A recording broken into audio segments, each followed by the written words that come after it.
Gas కి tablets కూడా ఇస్తారు కదా. సో కొంతమంది ఏం చెప్తున్నారంటే అవి అసలు వర్కే అవ్వవు, జస్ట్ మనం వేసుకోవడానికి మాత్రమే, అది ఒక సైకలాజికల్ గా మనకు తగ్గింది అన్నది మాత్రమే అని అంటారు.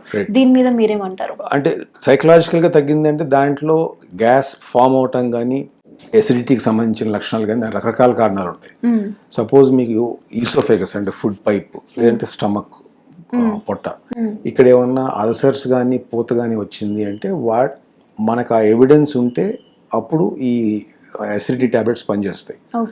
రెండోది అవేం లేకుండా ఎండోస్కోపీ చేస్తే ఫర్ ఎగ్జాంపుల్ నార్మల్గానే ఉంటుంది లోపల, బట్ అయినా యాసిడ్ ప్రొడక్షన్ ఎక్కువ ఉంటుంది వాళ్ళలో, యాసిడ్ కనపడదు మన కళ్ళకి. సో అలాంటి వాళ్ళలో ఈ యాంటాసిడ్స్ ఇస్తే ఉపయోగం వస్తుంది. కొంతమందిలో ఫంక్షనల్ హార్ట్ బర్న్ అంటాం, అంటే లోపల వాళ్ళకి ఏం ఉండదు, there is something called as gut brain axis, ఇక్కడ ఏమవుతుందో అది ఎక్కడ అవుతుంది అండ్ వైసీ వర్స. అలాంటి వాళ్ళలో పనిచేయదు, as simple as that. So అది ఇలా వచ్చింది ఎదురు బదులు నువ్వు నేను వచ్చింది నిన్ను చూసి నేను చెప్పలేను. సో దానికి ఏంటంటే కొన్ని ఇన్వెస్టిగేషన్స్ అవి ఉంటాయి, అవి బాగా కంటిన్యూస్గా సిమ్టమ్స్ ఉండి కొన్ని సంవత్సరాల తరబడి వాళ్ళ క్వాలిటీ ఆఫ్ లైఫ్ ఇంపేర్ అయితే అప్పుడు కొన్ని హై ఎండ్ ఇన్వెస్టిగేషన్స్ చేస్తాం, దాంట్లో ఇది పట్టుకోవచ్చు.